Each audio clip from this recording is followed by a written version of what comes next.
And honestly, I used to watch his streams before the pandemic, and he was on his way to becoming that next Matt Mercer. And he claimed to be the most woke, gayest DMs of all time, and this is the shit he pulled.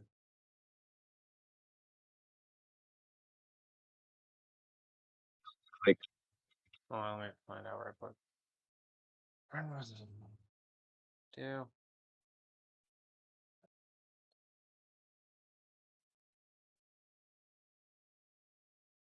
Alright.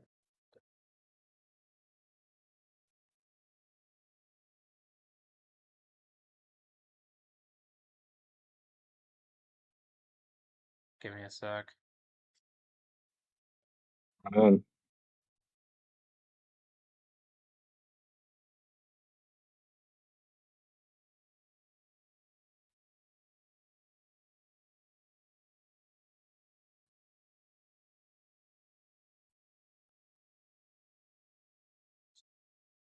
Here we go.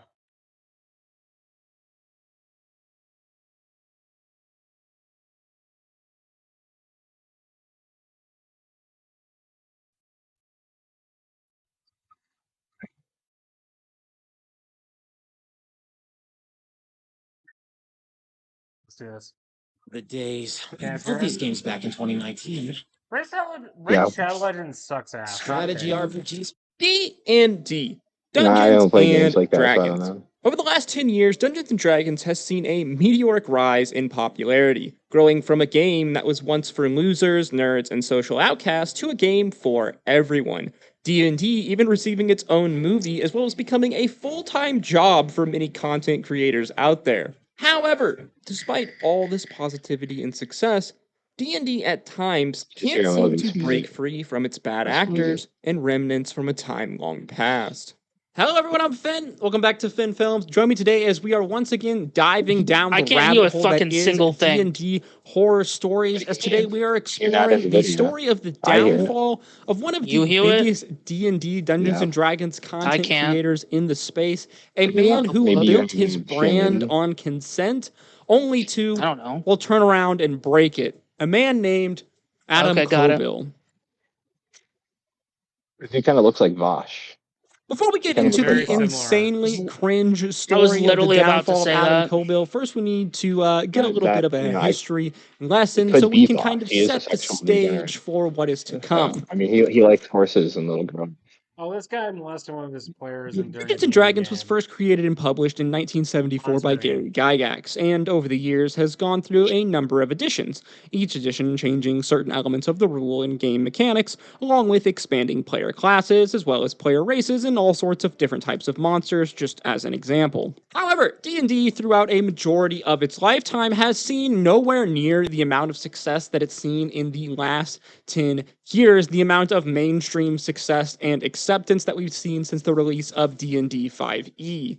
Dungeons & Dragons throughout the 70s, 80s, and even the 90s was largely a male-dominated game reserved for theater-critic nerds and social outcasts. Now, there's a large variety of reasons why this would be the case, but that doesn't really matter that much. All that really matters is that there was a bit of a stigma that developed around D&D and the people who played D&D. Largely, this was due to the Satanic Panic, a moral panic that spread all across the country and even across the world to some degree throughout the 70s, 80s, and even the 90s. Many parents believing that D&D, Dungeons & Dragons, was somehow linked to, now get this, Satan worship, and i.e. real-life crimes.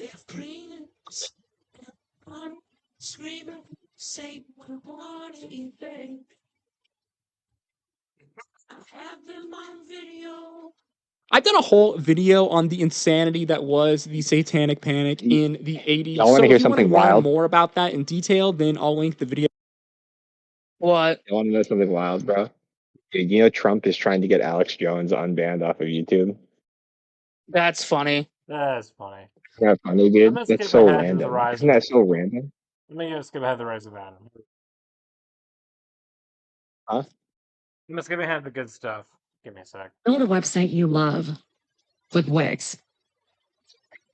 For your words, community, and Adam began to establish himself in said community with all of this exposure from his game, as well as making himself known as a dungeon master and becoming an influential figure within the D&D scene. A few years later, in 2014, the newest edition of Dungeons & Dragons, D&D 5e, would be published, completely reigniting and changing the tabletop role-playing game space altogether, and within just a few years, D&D would be catapulted into the mainstream, the rise of D&D very much coinciding with the rise of Twitch and live streaming culture. Live streaming a D&D game became kind of a core factor for the popularity and this massive growth of D&D as a subculture across the world. Many Dungeons & Dragons live streaming shows and YouTube shows getting launched at this time at the release of 5e from 2014 to 2016. For example, Dice Camera Action featuring Chris Perkins, Acquisitions Incorporated, which also features Chris Perkins and a number of employees from Wizards of the Coast, the company that owns Dungeons & Dragons,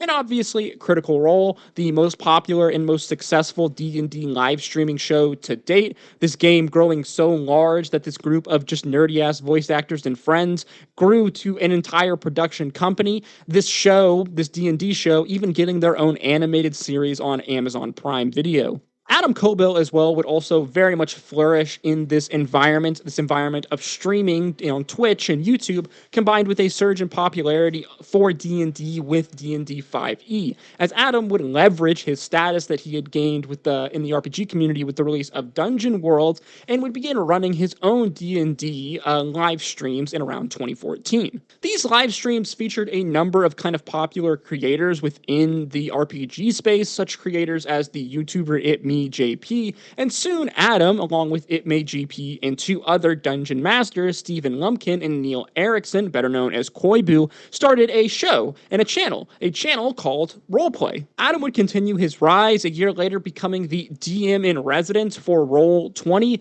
Roll20 being the largest online tabletop service at the moment, at least at the time of recording, and in just the span of a year or more, Adam became easily one of the biggest figures within the D&D space.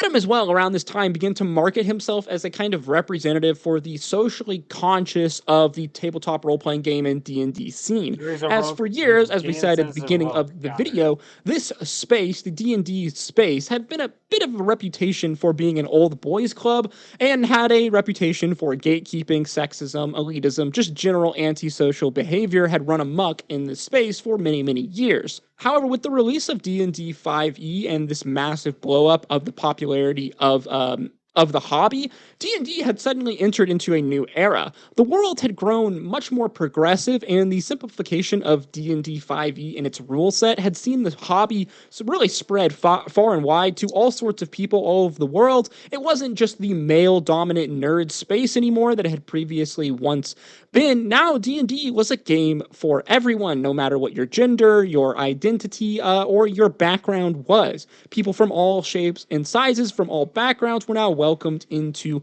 D&D, from the biggest jocks to the biggest celebrities. Adam really tried to put himself at the forefront of this movement, actively pushing back against the white male domination in the tabletop role-playing game space, and encouraging player agency, inclusivity, and actively pushing the ideas of D&D as a safe space.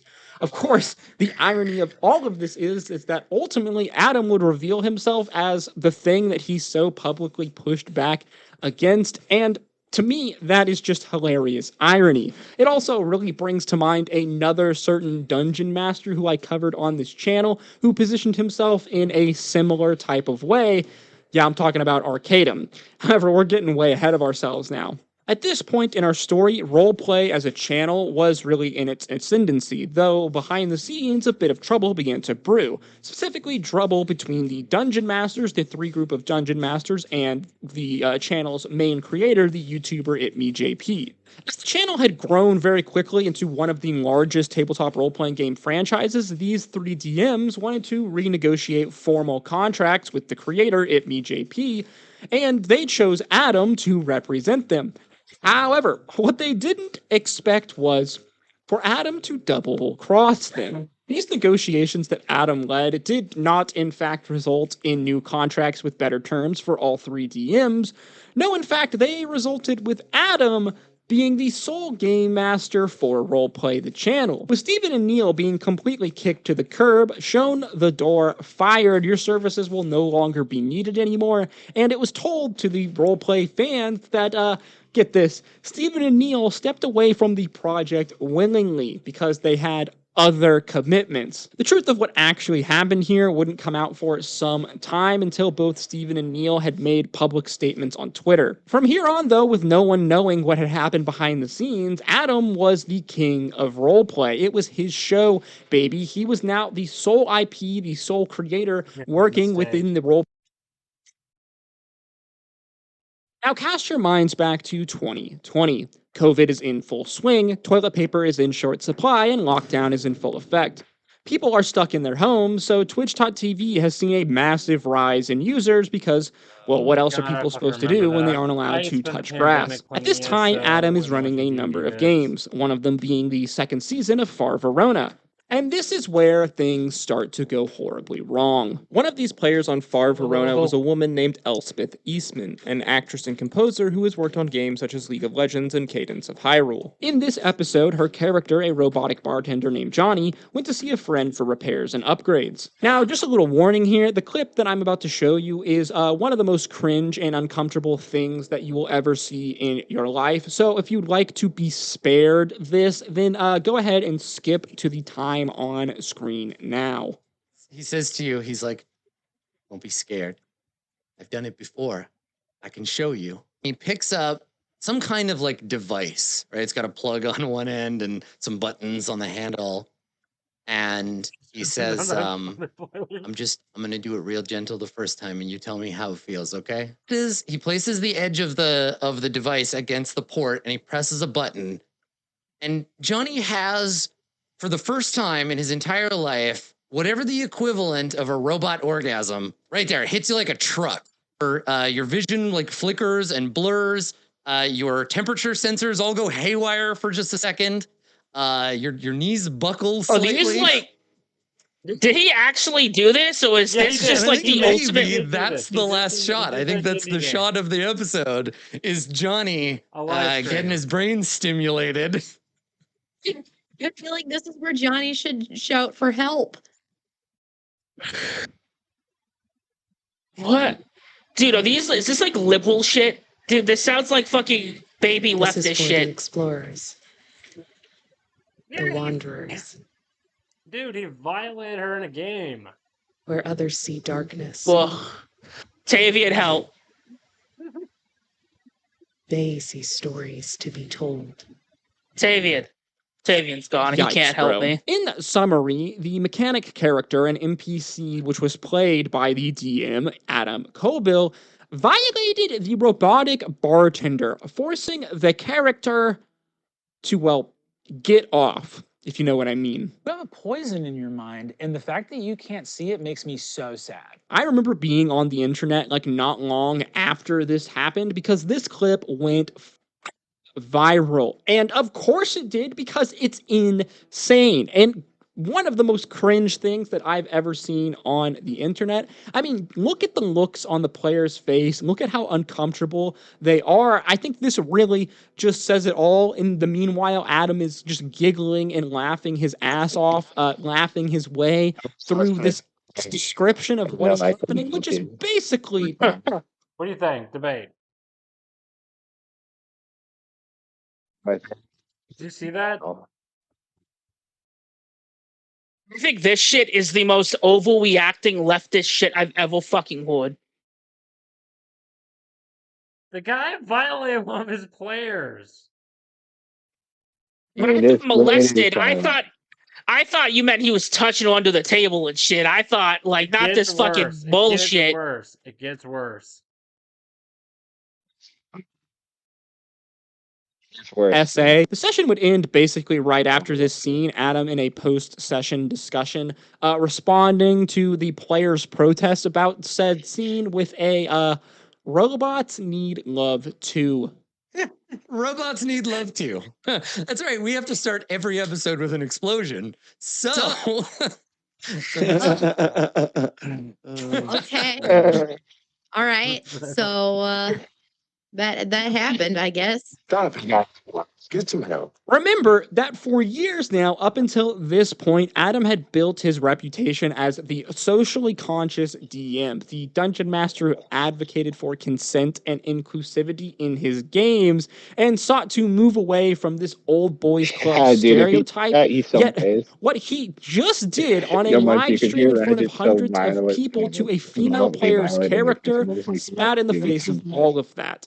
And at no point during this scene did he ask if any of the players were fine with this. Did he ask if any I of the feel like this players is a might be treatment that Mikey would do. uncomfortable? If All the things got too meanwhile, he's boring. just giggling to himself Yeah, like a I would. complete and utter freak. Personally, to me, it's probably Do never you want to say something, Chingan? What do you guys want to say about this?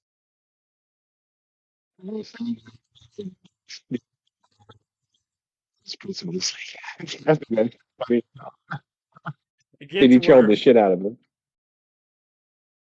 Okay. It's worse. I think it's worse.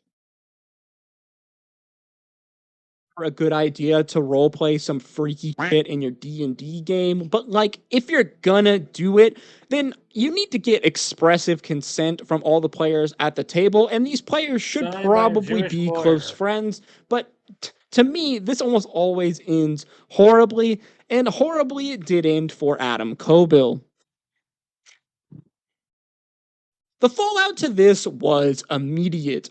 Remember, this entire thing was live streamed, so within an hour, clips were taken and posted all throughout the internet, one of them making it to the subreddit live stream fails, and it began circulating to all of the Twitch zeitgeist. In an official video released a few days later, Adam would announce that the show was being put on an indefinite hiatus, and Adam would address the situation, address this segment, apologizing, but then putting the blame on poor implementation of consent tools that he had apparently designed. Fortunately, for whatever reason, we didn't put any safety measures in place to prevent that discomfort while it was occurring. So as a result, we're going to be canceling future episodes of Far Verona Season 2 until we can work out what's next. This shifting of the blame, though, did not go over well with the fans of roleplay and really the larger D&D community as a whole, specifically with the player herself, Elspeth Eastman, who then released her own video in response to Adam's video saying that she was quitting the show and putting Adam on blast. Then seeing Rocket's disappointment, he says, "Hey, I'm down for new adventures." What does that mean to Johnny? Definitely not what happened next, which was getting an orgasm plugged into his sockets with some device that Rocket claims he's used many times. The kicker here is that before the episode, Adam wanted to know more about story arcs that I envisioned for Johnny. I said he definitely wanted upgrades to get rid of that bit crusher on his voice. We wanted to know more about the bartender who replaced Johnny. And specifically, I wanted Johnny to be able to say no to more people, including his friends. The way the episode ended was Johnny laying down willingly and then having this completely alien sensation happen. He was expecting upgrades. He barely has the concept of romance. Then Adam ends the episode there, leaving no room for Johnny to refuse or even just punch Rocket for violating his space. It felt very premeditated, and I was shocked and angry. After everything went down and people were expressing their discomfort, I messaged Adam saying that this was not what I envisioned for Johnny. He apologized for misreading my intent. I'm not sure how one could misread the intent to get fixed up as, let's give this guy an orgasm, but it happened despite the red flags anyway. I lost faith and trust in Adam as a GM, even after role-playing with him before. Hell, I might have even lost faith in him as a friend. Adam continues to say that the game mechanics were not properly in place and that as a group, we should have discussed this prior to starting the show. Sure, that's a good idea in hindsight, but if you need to have a talk with your cast beforehand that you're planning on introducing a sexual predator NPC to one of their characters, I guarantee you, not one person will be okay with base. that, especially not in front of hundreds of This people. dude's wage baiting. He has to be. This is complete wage bait. When Wait. Adam is literally the one Hold in on. charge. I can watching this listen. show I am the multiple times, master I of was no wage longer bait. I open know to this having- is wage bait. Okay, I just can't prove it.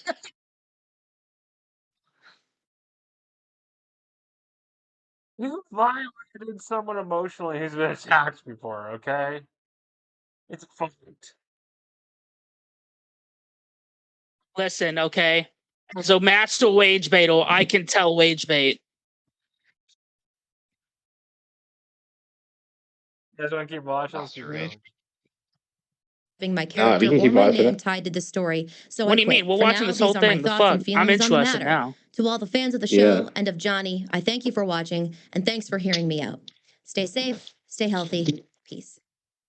In response, Adam released another official apology on Twitter the next day. At this point, it had been 10 days since this original incident that occurred in the game, a 10 days filled with massive backlash and hate against Adam, as, his apology was just nowhere near good enough. Though the backlash and hate was extremely loud, it is important to note that Adam still had a large core of his fan base that did still support him through this, many believing that what Adam did really wasn't that big of a deal, some even thinking that this is going completely blown out of proportion, and he did nothing wrong. From here, Adam Kobil would disappear from the internet for nearly 2 months until May 31st, 2020, Adam making a post in response to the Black Lives Matter movement in the death of George Floyd. Here we go.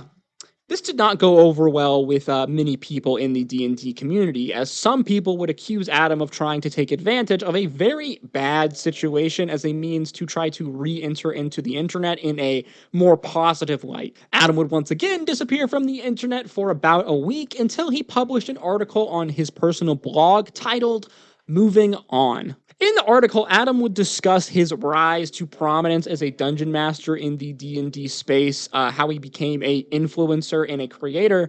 Adam going into a detailed 3-paragraph explanation explaining the scary and daunting realities of what it means to be an online creator and the burden of being a streamer. The psychology of Twitch broadcasting is insidious. Every time a subscription notification appeared, I felt a hit of dopamine that drove me to continue. Every positive tweet or forum post celebrating something I'd been a part of helped me conceal the reality of things. I was wearing thin. That cycle of sacrifice and accolades gave me an excuse to push well past the limits of my mental and physical health. My entire life revolved around work. I knew it wasn't good for me, but I couldn't stop. This was the Can you price just I thought like we all stop paid being for a bitch and success. just straight up say, This yeah, I was trying how to it get off worked. because I thought she was Finally, cute. after Can you just like 3 long have some paragraphs balls? of wallowing in self-pity Yeah. and his success as a content creator, Adam would finally address the elephant in the room, the mistake, as he refers to it. I made a mistake. It led to cast members deciding to end their working relationship with me and the cancellation of the show that we were working on together. I'm going to show you the #1 Wii game you should get if you're starting a Wii collection. First, I'm going to go over some others. I understand their point of view and agree with their decisions to step back. I don't fault anyone who is part of Farvarona's cast for their reactions, and I absolutely accept what happened there as my responsibility. The nature of most content on Twitch is that it's unrehearsed and spontaneous. In role-playing, players work together to create an improvised narrative, and I was doing so in a highly public venue. While yes, Adam does finally take some responsibility and finally reference his mistake, as he calls it, he also very slyly attempts to kind of shift the blame on to the nature of like Twitch as a whole, specifically Twitch being this unrehearsed and spontaneous thing. Now, I very much understand wanting to try to explain like your actions and explaining like your views on this mistake that you had made. I mean, we're all human. We all make mistakes and we all falter. But to me, this very much comes off as like very subtly trying to like shift blame away from yourself, or at like the very least allude to like some other unseen forces as a reason for your mistake, instead of just owning up altogether and being like, look guys, I fucked up. And in light of what he writes in the next 7 paragraphs on this blog, this was just like nowhere near good enough. Kobo follows up this section on the mistake by playing victim, wallowing in self-pity for the immense amount of hate that he had been receiving online for his actions and for his so based. cancellation. Kobil saying that he feels unsafe, and due to this backlash, he is now afraid to take any creative risks at all. I continue to be the recipient of hate, vitriol, and targeted abuse both in public and private spaces. I'm being emailed anonymous threats of harm if I ever return to broadcasting or attend a convention. Messages telling me I shouldn't exist at all, let alone be allowed to come back. Those voices influenced the people responsible for my contracted work. They led to Roll20 canceling Roll20 Presents and Jace Bellerin Must Die. They led to Andrews McNeil Publishing canceling the last 2 episodes of Eat the Rich.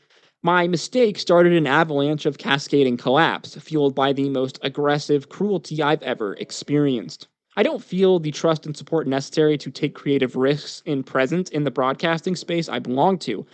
Imagining my future, it's impossible to feel confident or safe returning to those long days creating the way I used to. Now, look, as much of a clown as this guy is, no one deserves like death threats or like this type of like intense hate. Unfortunately, though, this is just kind of a nature on the internet. People can hide behind anonymity and they're going to say heinous, horrible things to you. I mean, I'm a tiny content creator, and I've even gotten Don't like forget waves that of guy hate who and believes vitriol that there into should my be no inbox, hierarchy is even level. death He's threats gonna before, which is there's no empathy it's just here, something Jamie. insane, and it's just something that you kind of have to accept if you're going to like make content on the internet and be a public figure. My advice to Adam, and advice that I've heard from a lot of major figures, is that if you're ever embroiled in any kind of like controversy or things like this, is you just post through it. The internet has a short kind of lifespan in terms of like what their memory is, and if you can just continue to make content and post through it, eventually you'll end up on the other side. Though obviously RP, if you even want to call it that, RP out some weird SA like fantasy. I mean, come on, man. You only have yourself to blame. From here, Adam goes on in the blog to say that he starts feeling better and he wants to branch out to like other creative projects. He then thanks his fans, the ones who have reached out to him with like positive messages, and says that he will be stepping away from content creation, streaming, and in general stepping back away from the hobby, from the D&D space. This lasted for all about like 1 week until Adam put out a tweet promoting his new blog post on GMing, which doesn't really seem like stepping away from the D&D space to me. From here, this seemed like the end of our story, for the end of the downfall of Adam Cobell. I mean, a large section of the D&D and tabletop roleplay community now completely hated him, and many felt betrayed by him, and it seemed like he didn't want to try to wade through all this negativity and this backlash and continue to post through it. But then, once again, Adam was drawn back into the spotlight with a tweet he put out February 27th, 2021, promoting a new RPG product that was released by another creator. This product was an ongoing Kickstarter for the Perfect RPG, a Kickstarter that at the time of when this controversy started had raised somewhere around $11,000 until suddenly it was canceled. Why was it canceled, you might ask? Well, apparently, this was a collaborative project that listed a long list of contributors to the project. These contributors suddenly finding out that one of their fellow contributors was Adam Coville. Apparently, it wasn't public knowledge that Adam had worked on this project. Adam wasn't listed on the names of contributors on the Kickstarter campaign, but you see, on the campaign page itself, the contributors were then listed in reverse alphabetical order by first names, which then put Adam Cobill's name at the very bottom. This backlash, the Kickstarter campaign was completely scrapped by the creator, Luke Crane, and as a consequence, Adam would delete his Twitter account. Which honestly, I think everyone should just delete their Twitter accounts at this rate. Looking at lists and shit. You want me to rewind? Huh? You want me to rewind? No. You might find the downfall of Adam Cobell. That's when it gets really, really in depth with how bad he is as a content creator. What's he done? What's he done this time? I used to be a fan of his. Let's see.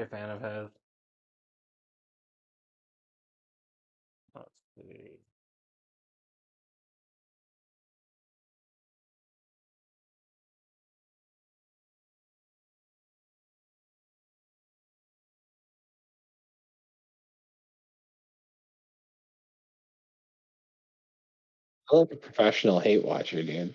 I'll fuck with it. Grant is a professional hate watcher, dude.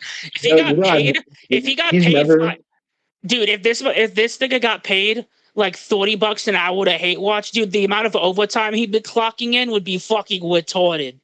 We're gonna use the session where he was what happened to him. How about that? And then we'll go to another D&D guy. If you're in the business of building the future, why rely on yesterday's internet? Hey, check this out. Want to hear a story? We're going to flash back on this one. Back in 2020, both feels like an eternity ago and like it was just yesterday. Back then, all of us were... Let me find something. There's another D&D guy we can watch. Here we go. Arcadum. Dungeons and Dragons, All right, D&D. Dungeons and Dragons is a collaborative storytelling tabletop role-playing game Oh, that no, since but 2014 has Destiny seen was a part of this one. massive rise in Did you know popularity, that? incredibly What'd you say? Destiny was part of this one. He Remember was? this one from when Destiny, when it happened to Destiny? No, I don't. and the establishment of college humor and what would become Dropout TV with many of the Brennan Lee Mulligan games. At this time, Arcadum had established a reputation as a very well-prepared dungeon master, a DM who pushed the slogan, D&D is for everyone, championing women's overshadowed role in the Dungeons & Dragons and tabletop RPG space. As for many years You guys are prior to nice this, really guys. since Dungeons You & guys are Dragons' fucking nice inception by guys. Gary Gygax, White D&D knights. and tabletop role-playing games had really been kind of thought of as an old boys club. Arcadum seemingly at this time trying to really break this mold by going out of his way to feature many female content creators in his games and then giving them a prominent role in the story that was told. However, the motivation for the featuring of these women so prominently would very much come into question after his dramatic downfall just a few years later in 2021, but Yo, wait. we're getting a little ahead of ourselves. I saw Arcadum had him. established himself Look early at on. that. There's my daddy. There's my papito. My Cuban daddy right there, Wasn't bro. your papito caught sucking dick? Yeah. Bro, he said As he's a going very to. He's solid not. dungeon He master doesn't with hide a real that. focus on bringing new players to the Dungeons & Dragons tabletop role-playing game space. One of the major highlights of his dungeon mastering style being his simplifying of the rules and mechanics of D&D for newer players through the use of a virtual tabletop such as Foundry or Forge, for example. Arcadum using these virtual tabletops to make a player's actions and abilities as easy as clicking a button, something that was very much appealing for newer players as well as players with a video gaming background. As well, another major highlight of Arcadum's games was his ever-growing community of loyal fans, many of which fell in love with his world of Verum, a world he had created and the characters that inhabited it. His community being well known in the D&D space for their fan art, oftentimes extremely high-quality fan art that would be done in incredibly short periods of time. His community being able to pump out these works of fan arts before a session had even finished. Arcadum, though, really began to rise in prominence as a dungeon master and a streamer from his Of course. Okay. Now, I don't think anyone besides a maybe handful of people that were closest to Arcadum could have foretold the events that would play out in the summer of 2021. Of course, with hindsight, we can look back at some moments and some interactions throughout Arcadum's games, interactions with other content creators as well as his players, that at the very least could be seen as odd or cringe, but however, with context, become warning signs of a man who fancies himself as some sort of five-head 3D chess-playing manipulative anime protag out of Death Note, rather than welcoming Dungeon Master D&D streamer that he had presented himself as. For example, in the summer of 2021, during Arcadum's downfall, a Reddit user named Voice, I think that's how you pronounce that, posted their own experience. He was nice, edgy, manipulator guy. It gets better. That they had in one of Arcadum's games long before Arcadum ever became a streamer on Twitch, Throith detailing the toxic playing environment of that game. Any players who were attempting to give helpful critiques were verbally insulted and attacked, Arcadum going to other members of the group to gossip about them behind their back. In-game, new NPCs would instantly be hostile towards that player's character and mock or belittle them with no way for the character to respond without risking a TPK, or that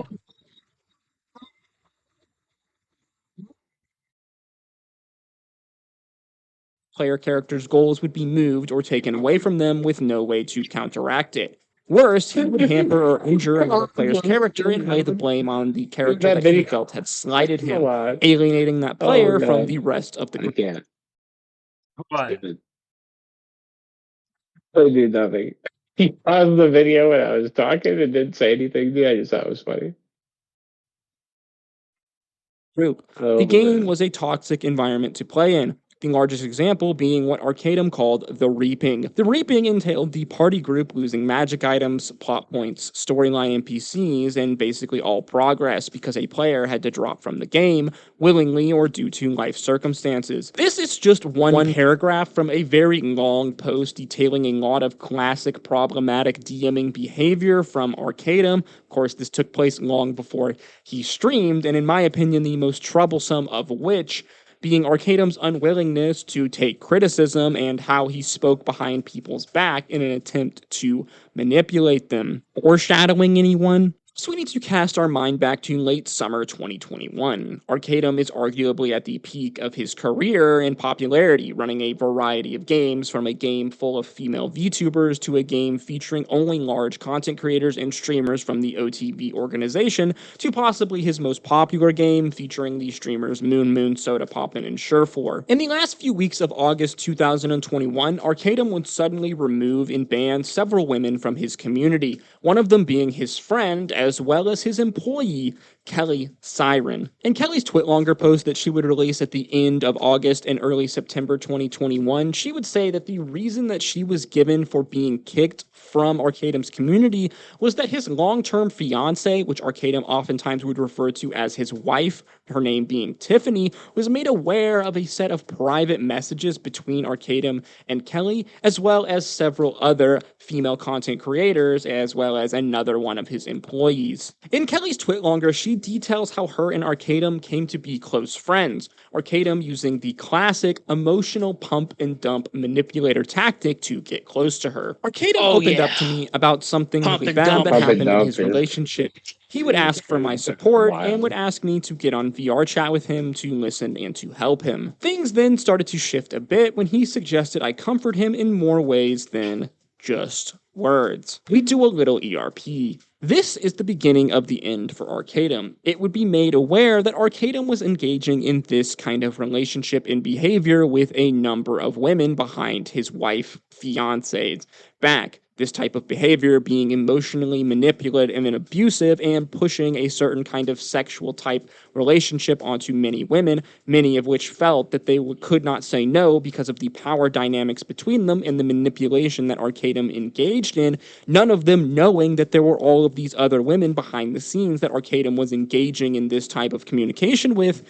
But you see, now they did. In Kelly's words, it was so many girls that we couldn't make a group chat and had to make a Discord in order to discuss what was going on. In the last week of August 2021, different streamers and colleagues who had worked with or collaborated with Arcadum all simultaneously released Twitlonger statements of their alleged experiences with him, experiences ranging from emotional manipulation to sexual harassment, and one allegation of SA.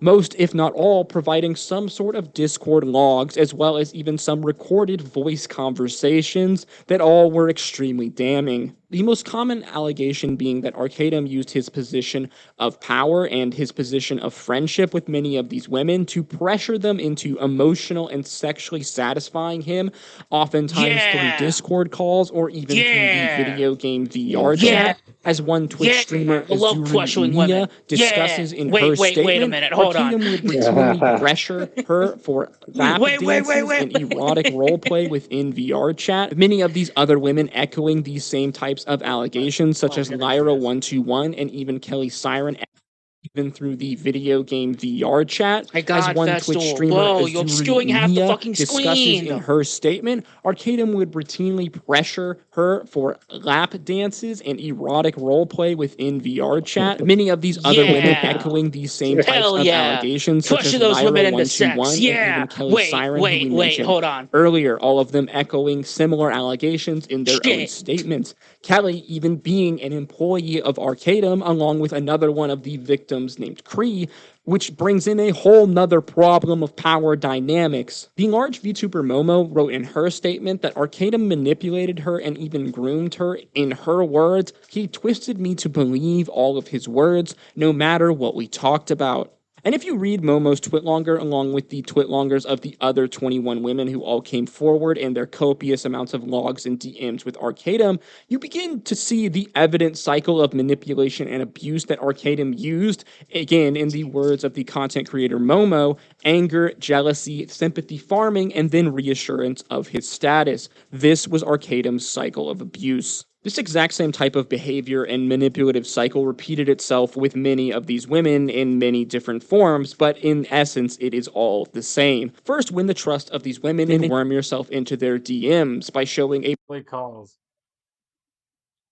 Reading these logs and these copious amount of DMs and chat interactions between Arcadum and these women's, it gives you an idea of the type of manipulation and the fuckery that Arcadum was engaging with and up to.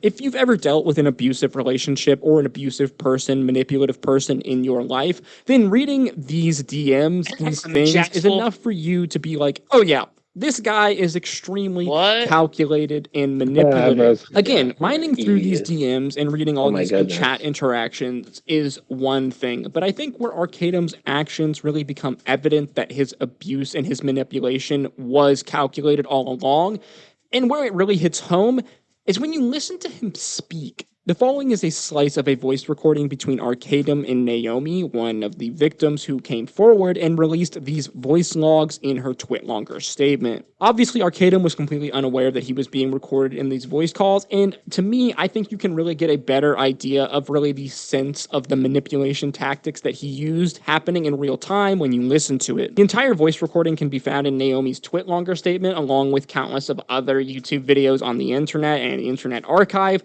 so if you were so inclined to listen to the entire thing, it's really not that hard to find. For context, this voice call took place on January 11th, 2021, and begins with an argument between Naomi and Arcadum about some banter between the two that had gone completely wrong. Damn you!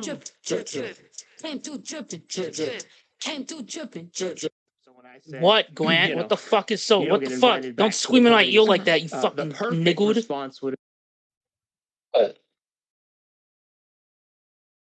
What happened? I have no fucking idea. Hold on, give me a sec. Grant's being fucking retarded. You're retarded. Vase. You know what? I'm not the one who went up to a pair of hot women and said, hey, so that guy at the bar, you mean he's like autistically slow, you dumb fuck? You are a gigatoid. That's not 6 foot tall. Yeah, you're right. He's just as stupid as him with none of the benefits. Oh my god, dude. What is wrong with you? Why are you being so foul?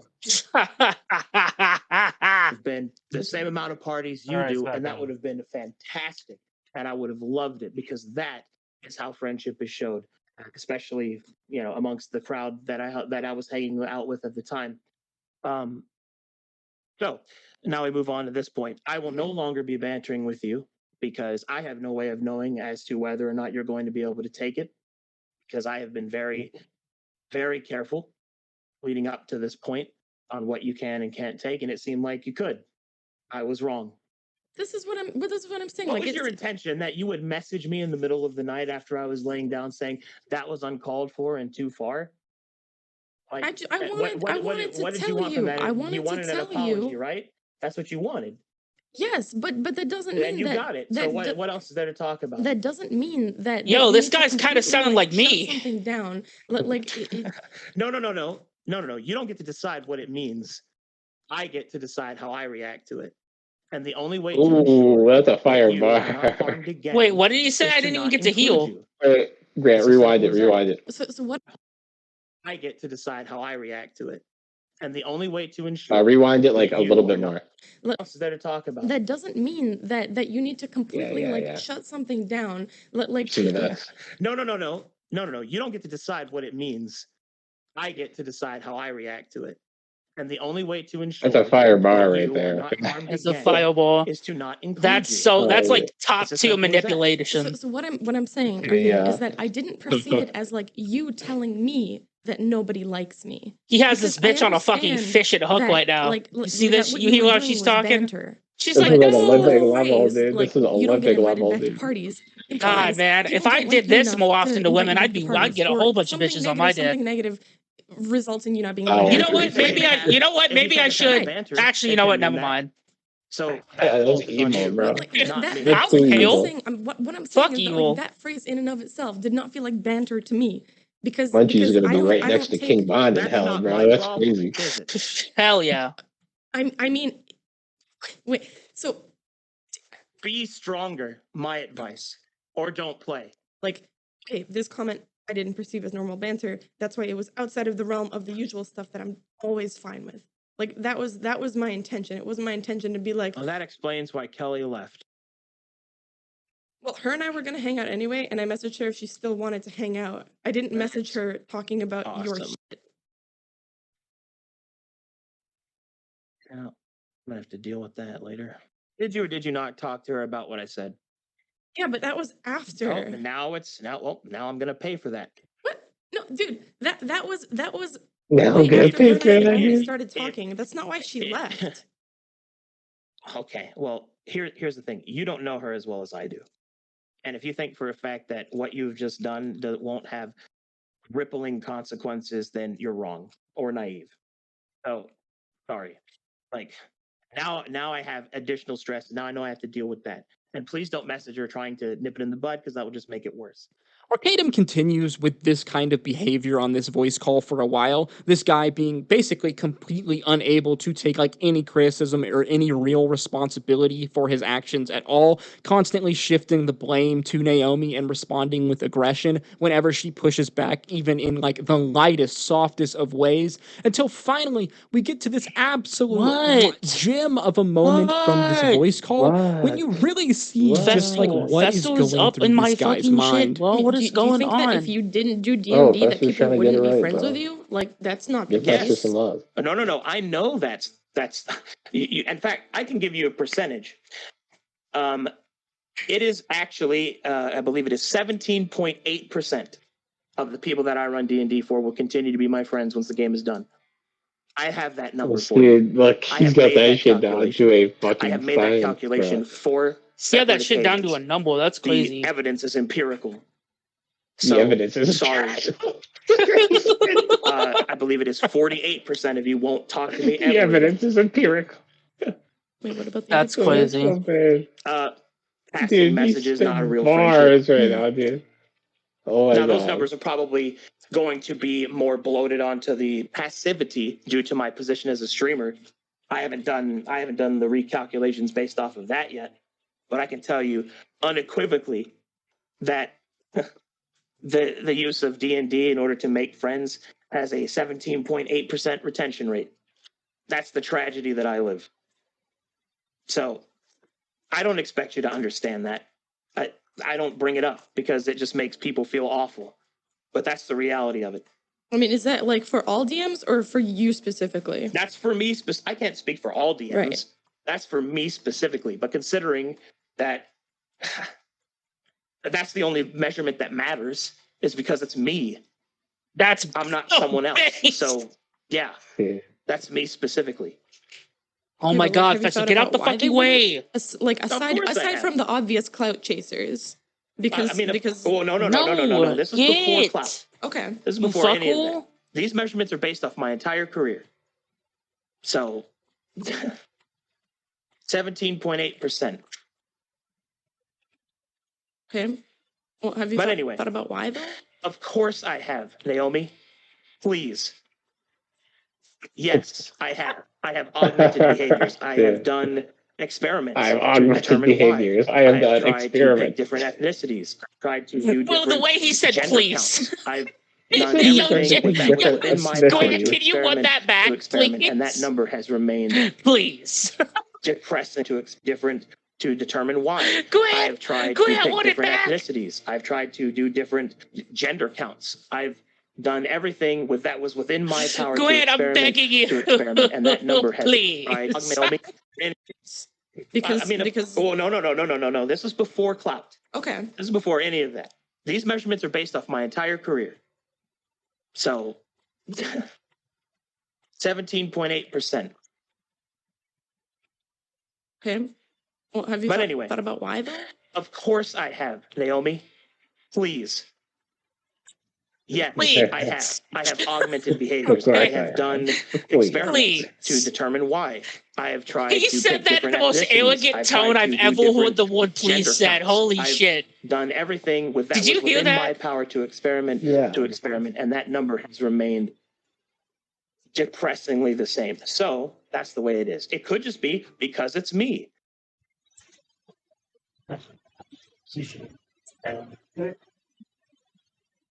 If this does not sound like the ramblings of an egocentric man who has watched way too much fucking anime in his life, then I don't know what does. Look, my brother, This sounds your like the life average is ramblings not of a this fucking light dramatic. Yagami The dude. way that That he when he talks said about please, that himself motherfucker just sounded like screams light a guy Yagami. who fancies himself we this was like steal by Death eating an Note apple, pro okay? tag, this Yagami Light-esque character, and Jesus Yagami Christ, Light-esque is it character, bro. You cringe? said it too. Huge shout out to Naomi, by the way. The way that she navigated this conversation is like completely masterful. The way that she dodged all of his manipulation, giving him the little head bob left in the right, and all of his cringe attempts to win her over with sympathy and this kind of like woe is me self-deprecating bait. Yeah, but she still didn't win the argument. I mean, She the got amount of fucking times that she decimated, tries bro. to re-angle It this wasn't conversation to garner like any kind of sympathy is absolutely All she did was play wild. defense. And You to her don't credit, win she by never playing falls for defense. it once. Mind you, that these voice calls show a gotta side bite of back. Arcadum that at the time no one really After she outside said, of those "Have you people who thought- were closest have to you him thought why?" ever truly really She should have saw. started And listing some somehow, shit. She should have said, somehow "No, you it gets fucking even you're worse as when fuck, he you finally stink, goes bro. full You're an mask asshole." off. Yeah.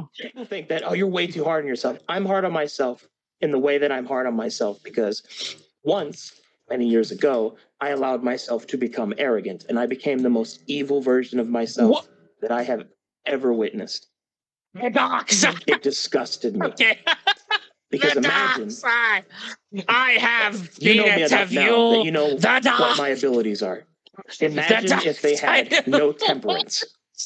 Right. And I was selfish. Please help me. Imagine I'm the going to destruction die. that I could wreak. But the thing is that I know that Yeah, I my can't help you. influence is palpable and is naturally more destructive than most other people. Now, granted, recently I've been exposed to other people who also have that power at differing degrees and specializations. But from what I've noticed, with the exception of probably two, mine is stronger than theirs. And I keep it in check. Because if I don't, I could really hurt someone. I normally don't talk about this kind of stuff because it makes people treat me differently. That's why they either don't believe me at all, and they think I'm a liar, I'm delusional. I didn't catch exactly what he or said, and I don't think I even want worse, to. they believe me, and then they watch everything that they say around me. That's why I don't tell people it. That's also why I don't play Among Us. We need to remember that this man's stream persona was this kind of like jovial, friendly, happy-go-lucky, like D&D loving nerd. I mean, to me, it was pretty obvious the guy was definitely a major weeb, that he watched too much anime. If you watched like any of the tropes and the themes of many of his Dungeons and Dragons campaigns, they just like streamed oftentimes like stereotypical tropey shonen. But again, no one outside of those closest to Arcadum had ever really seen any side of him remotely close to this that we hear in these voice calls, and it becomes very obvious very quickly why he would want to keep this side of himself hidden from his greater community at large.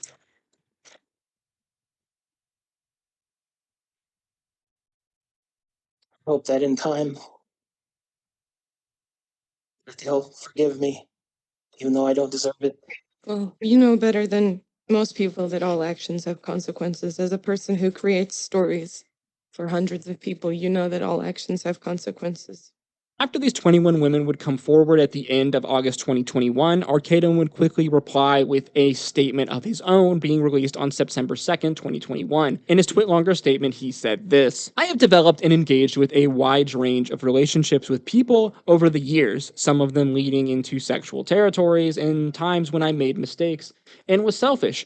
I never sought out relationships purely for sexual purposes, and to be clear, I have never engaged in non-consensual activities. These were relationships that developed as genuine friendships, yet I have been unfair to many of them, and I am sorry for the hurt that I have caused them." He also said at the end of his statement that he would not be streaming while he attended therapy to work on these many personal issues.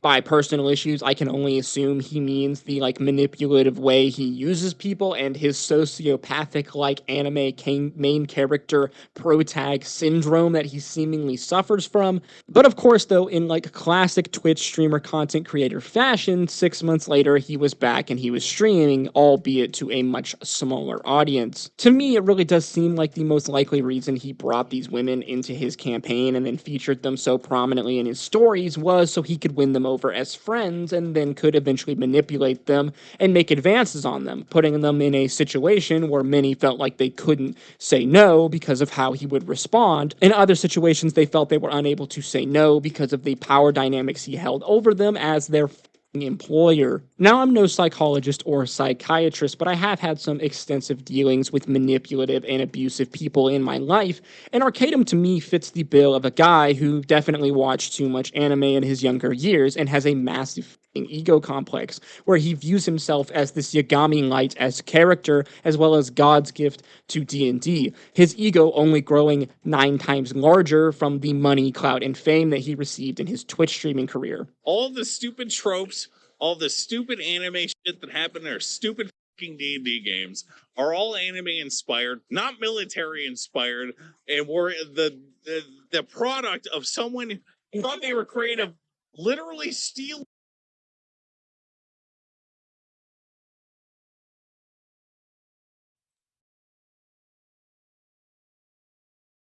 Hostiles inbound, 100 meters and closing. G4 was the MTV of video game television networks, according to one president. And considering MTV's timeline, G4 had the same thing happen, twice. A cable subscription channel dedicated to gamers that eventually got the treatment most niche channels get. To understand how this channel failed twice, we must go into the history and understand how a nerdy gamer channel like G4 failed twice. Yay.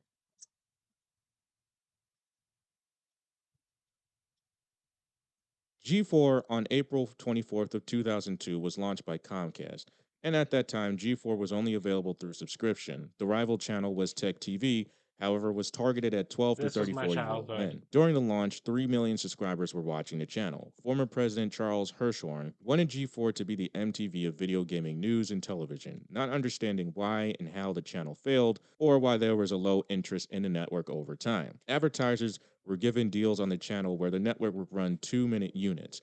On March 25, 2004, G4 and Tech TV would then merge into G4 Tech TV after the rivalry. The launches of the shows Cheat, X-Play, and Attack of the Show were airing, giving life to the channel.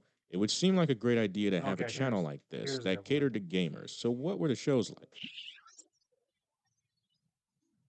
Coming up on Extended Play, we take a walk down memory lane at the Classic Gaming Expo in Las Vegas. X-Play, hosted by Adam. Here we go.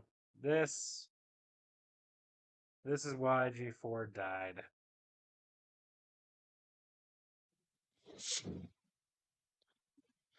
Hey guys, Rob back again with another video, also still covering this Indiana Black G4 X-Play problem that's going on. The backlash. Wait, why did we move away from the manipulator Ultraman? Frost has went basically public, just going was straight it? Oh, damn, feminist, there's so much more men to are that. bad, sexism, and all this stuff. You guys all, of course, remember No, this Destiny has video like a when this 4.5 aired just a hour few days ago. I did online. Sexism That's in based. gaming.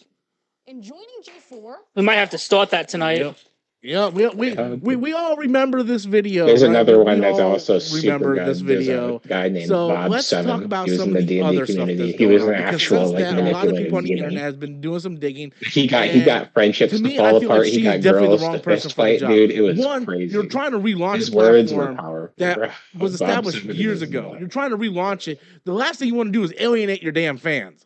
And then when you have someone on there who has an agenda from the beginning, before she was even hired, she had an agenda. Like, this was planned. Don't think like this just came out of nowhere. No, she was buying her time to do this.